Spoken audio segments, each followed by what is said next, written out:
धन्यवाद हो प्रभु आमको अनुग्रह कर दया कर गौरव महिमा करने निमंते आमको सहवर्ती हो सम्मुखें बसी वाक्य शुणा निमंते प्रभु आमको सुजोग दे से प्रभु नाम धन्यवाद दिए। आम आज जो विषय देखा जा से विषय आम खोलिबा ताहा हेउची गीत संहिता 103:1-2 पद। एठारे एहिपरि लेखा जाए, हे मोहर मन सदाप्रभुंकर धन्यवाद कर, हे मोहर अंतरस्थ समस्त ताहांक पवित्र नामर धन्यवाद कर। हे मोहर मन सदाप्रभुंकर धन्यवाद कर ओ ताहांकर मंगल दान सब पासर नाही। आमने जिते बड़े भी परमेश्वर को धन्यवाद देव सर्वंतकरण परमेश्वर को धन्यवाद देवा आवश्यकता आउ आमने ताहांको उत्तम पवित्र नाम रे धन्यवाद देवा आवश्यकता अछि। मु आपण मानक मध्यरे दुई पदटी गुरुत्वपूर्ण भाव रे मु नेबाकु चाहे, कारण मु ए स्थान रे माने देखो हे मोहर मन सदा प्रभुंकर धन्यवाद कर ओ ताहांकर मंगल दान सब पासर नाही। आम्भे माने आजिर मूल प्रसंग अछि मु प्रभुंकर मंगल दान पासरिबि नाही। आमने अनेक समय प्रभुंकर मंगल दान पासरे थाउ, किंतु ताहा पासरिबा उचित नुहे। प्रभुंकर भाग्य आमान को कहे मु ए स्थान रे दुईटी विषय आपण मानक सम्मुखरे रखिबाकु चाहे। जो माने परमेश्वरंकर वाक्य को पासरंती से मानक प्रति जीवन रे कोन घटिबो। द्वितीय रे जो माने मंगल दान पासरंती नाही से मानक प्रति मंगल कोन रहइबो से विषय आपण मानक सम्मुखरे मु रखिबाकु चाहे। ताहा हो जामने जीवा जो माने सदा प्रभु को पासरंती से मानक प्रति कोन हेबो आम माने ताहा देखिबा। द्वितीय विवरणी तार 8 माने 11 पद पाठ करिबा। द्वितीय विवरणी 8:11 पद। सावधान मु आज तुम मानकु जे जे आज्ञा ओ विधि ओ शासन आज्ञा करूछि ताहा पालन न करी जेपरी तुम्हें सदा प्रभु को अपना परमेश्वर को पासरी न जाओ। जदि ए स्थान लेखा जाए जो मोसा विधि से मानक मध्य रखिले ताहा जेपरी तुम्हें माने पासरी न जाओ। जदि पासरिले आममानक प्रति कौन घटिबो ताहा आम माने ए आगामी विषय रे आम माने देखिबा को जिबा। कारण परमेश्वर को जदि मु परमेश्वर को जदि पासरु अछि कहले मो प्रति के विषय घटु अछि आम माने ताहा खुलिबा को जिबा। ताहा हेउछि गीत संहिता 9:17 पद। आम माने देखिबा गीत संहिता 9:17 पद। स्थान रे केउ विषय रे प्रभु आमान को कहउछंती जदि मु परमेश्वरंकर मंगल पासरिले मो प्रति कोन घटिबो। आ माने देखुछु दुष्ट माने ओ जेउ गोष्ठी माने परमेश्वर को पासरंती से समस्ते पाताल को चली जिवे।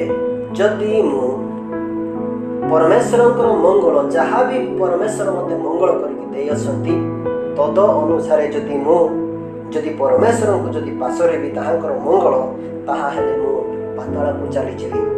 आम माने पाताल को जीवा पई आमर इच्छा कि आम माने परमेश्वर को मंगल दान आम माने पासरिबा नहीं।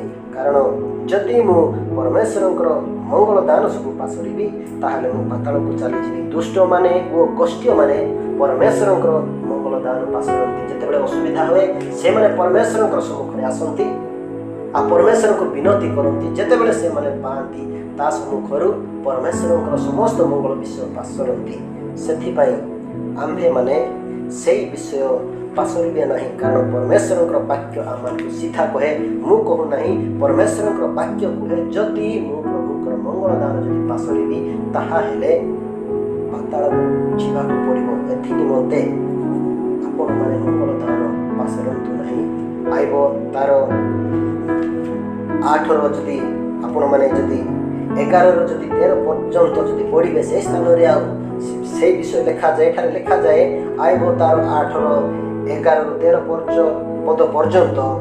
पंक बिना कोण नळ बढ़ी पारे, जल बिना कोण संतार बढ़ी पारे। जहा सतेज थाउ थाउ ओ कटा नौनु अन्यान्य तृण पूर्वर शुष्क हुए ଯେଉଁମାନେ ପରମେଶ୍ୱରଙ୍କୁ ପାଶରନ୍ତି ସେ ସମସ୍ତଙ୍କର ପଥ ଏହି ପ୍ରକାର ଓ ଧର୍ମହୀନ ଲୋକର ଭରସା ବିନଷ୍ଟ ହେବ। ଦେଖନ୍ତୁ, ଯଦି ମୁଁ ପରମେଶ୍ୱରଙ୍କୁ ପାଶରୁଅଛି, ତାହାହେଲେ ତୃଣ ଯେପରି ଶୁଷ୍କ ହୁଏ, ଘାସ ଯେପରି ଶୁଖିଯାଏ, ସେହିପରି ମୁଁ ଶୁଖି ପଡ଼ିବି। କାରଣ ପରମେଶ୍ୱରଙ୍କ ବାକ୍ୟ ଆମମାନଙ୍କୁ କହୁଅଛି, ସେଥି ନିମନ୍ତେ ଆମମାନେ ପରମେଶ୍ୱରଙ୍କୁ ପାଶରିବା ନାହିଁ। ଆମମାନେ ପରମେଶ୍ୱରଙ୍କର ଯେଉଁ ମଙ୍ଗଳ ପାଇଅଛୁ, ସେହି ମଙ୍ଗଳ ବିଷୟ ଆମମାନେ ସଦାସର୍ବଦା ଆମମାନଙ୍କ ହୃଦୟରେ ରଖିବା, ଆମମାନଙ୍କର ବୁକ୍ ପଟାରେ ତାହା ଲିପିବଦ୍ଧ କରିକି ରଖିବା। ଆଉ ଆପଣମାନଙ୍କ ମଧ୍ୟରେ ଆଉ ଗୋଟେ ବିଷୟ ରଖିବାକୁ ଚାହେଁ, ଯେଉଁମାନେ ସଦାପ୍ରଭୁଙ୍କୁ ପାଶରନ୍ତି ନାହିଁ, ସେମାନଙ୍କ ପ୍ରତି କ'ଣ ଘଟିବ ତାହା ଆମମାନେ ଦେଖିବାକୁ ଯିବା। ଆମମାନେ ତାହା ପାଇବା ଆଇବ ତାର 36-11 ପଦ। ଆଇବ ତାର 36-11 ପଦ। ଯେବେ ସେମାନେ ଶୁଣି ତାହାଙ୍କର ସେବା କରିବେ, ତେବେ ସେମାନେ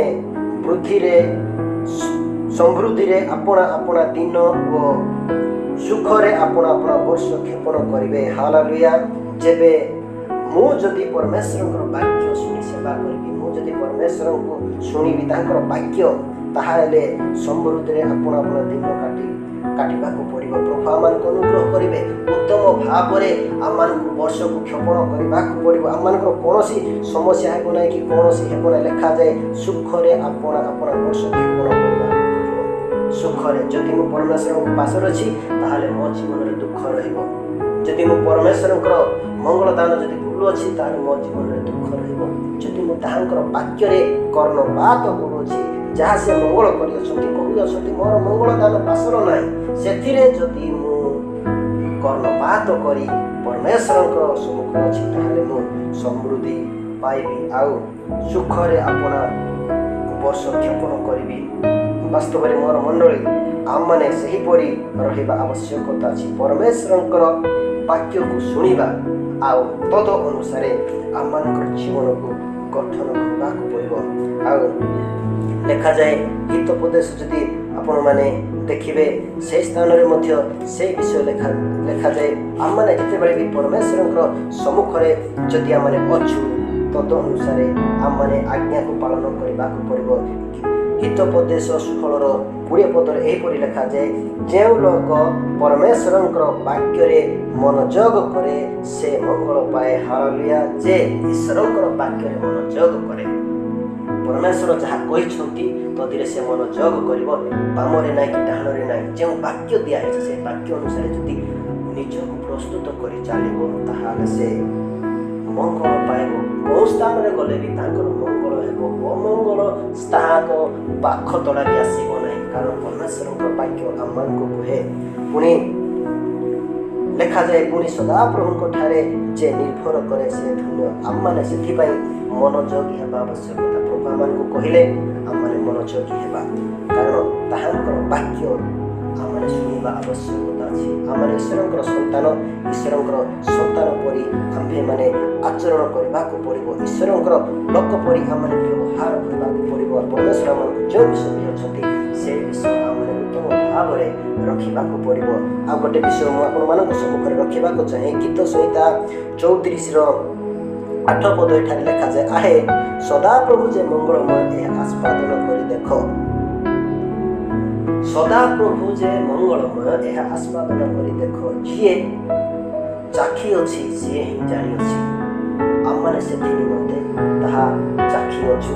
ଯଦି ଆପଣମାନେ ଚାଖିଛନ୍ତି, ତାହେଲେ ଆପଣମାନେ କେବେ ମଧ୍ୟ ତାହା ପାଶରିବେ ନାହିଁ। ପ୍ରଭୁ ମୋତେ କେମିତିରୁ ସେ ଉଠେଇ ଆଣିଛନ୍ତି, ମଙ୍ଗଳ ଦାନ ସମସ୍ତ ବିଷୟ ଦେଇଛନ୍ତି, ସେ ବିଷୟରେ ଆପଣମାନେ କେବେ ମଧ୍ୟ ଭୁଲିବେ ନାହିଁ। ସେଥିପାଇଁ ଆମମାନେ ପରମେଶ୍ୱରଙ୍କୁ ପାଶରିବା ନାହିଁ।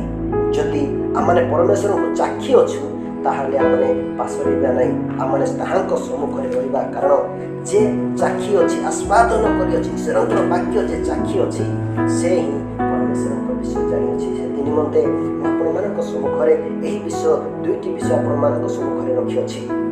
ଯେଉଁମାନେ ପରମେଶ୍ୱରଙ୍କୁ ପାଶରନ୍ତି ସେମାନଙ୍କ ପ୍ରତି ଅସୁବିଧାର କାରଣ ହେବ। ପାତାଳକୁ ଚାଲିଯିବେ, ତୃଣ ପରି ସେମାନେ ଶୁଖିବେ। ଆମମାନେ ପରମେଶ୍ୱରଙ୍କୁ ଜାଣିଅଛୁ, ଜୀବିତ ପରମେଶ୍ୱରଙ୍କୁ।